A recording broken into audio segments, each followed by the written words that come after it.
Never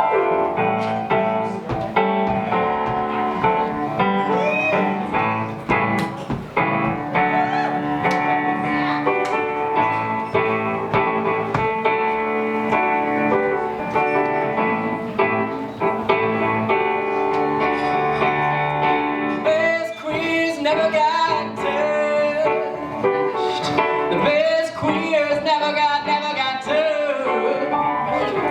best queers never got touched. The best queers never got touched. Best queers never got touched. All you needed was a ball and a group of boys who weren't afraid of violence. And it didn't even need to be a ball. Sometimes we just used an empty 2-liter or a shoe.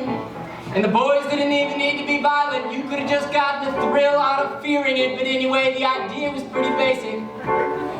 You swarm and tackle the kid with the ball, who was the queer. And if they threw it up in the air before they got smeared, then we scrambled to grab it and sprint away from the other kids. In other words, the point was to be the queer and to kill the queer, to crash your skin into a heap of sweaty and grass-stained boys while avoiding being touched.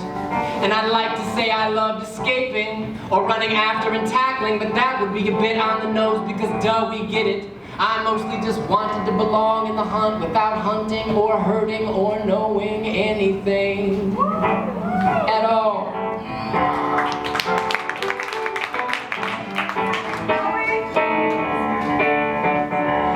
I was inhibition and he was into me. I was inhibition and he was into me. Yeah, I was inhibition and he was into me. I was inhibition and he was into me, which was kind of a win-win. Because I would bait our lines and unhook the catch and all the other fishy stuff, and then he would make picnic baskets with beers and snacks and floppy hats and maybe cigars or two, because they were great for the mosquitoes. Sometimes we were the only 2 people on the water, and even our whispers carried across the entire lake.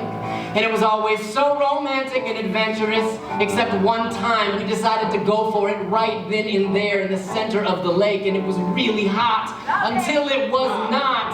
And then everything just started smelling like fish. And everything was rocking back and forth, and neither of us could get a sturdy grip, and we weren't going to finish no matter what we did.